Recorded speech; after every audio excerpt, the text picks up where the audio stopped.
એકનું નામ લાભ, બીજા શુભ. અને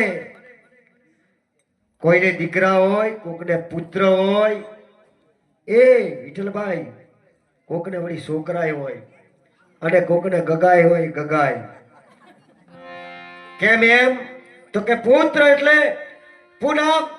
એમના પૂર્વજોને કાયમ યાદ રાખી વડીલોનું માન સન્માન કરે એને પુત્ર કહેવાય. દીકરા એને કહેવાય બાપને સાપરું હોય એમાંથી બંગલો તૈયાર કરે, બાપનું દેવું ભરી નાખે, એમને દીકરા કહેવાય. બાપનો દી વાળે એને દીકરા કહેવાય. અને સો મારે અને છોકરા કહેવાય.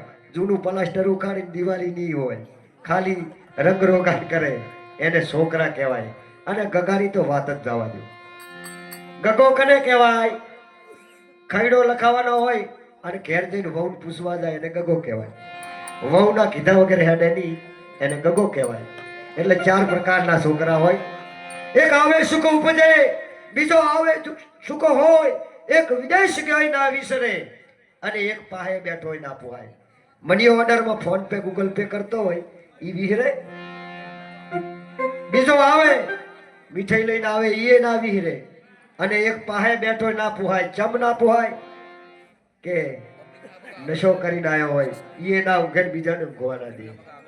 એટલે માતા બહેનોને વિનંતી કરું છું કે બધા આ સાઈડે બેઠા છો, બધા અંદર આવી જાઓ. એમને વળી ભાઈઓ લોકોને બેહવા થાય. તમે એક સાઈડે આવી જાઓ બહેનો, એટલે ભાઈઓ બધા અહીંયા બેહે.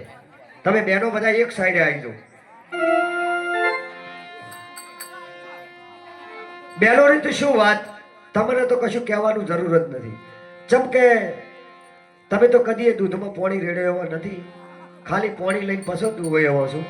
કોઈ દાડો તમે કોઈ દાડો પાડોશી હમું વાળી નહીં કરતા હોય.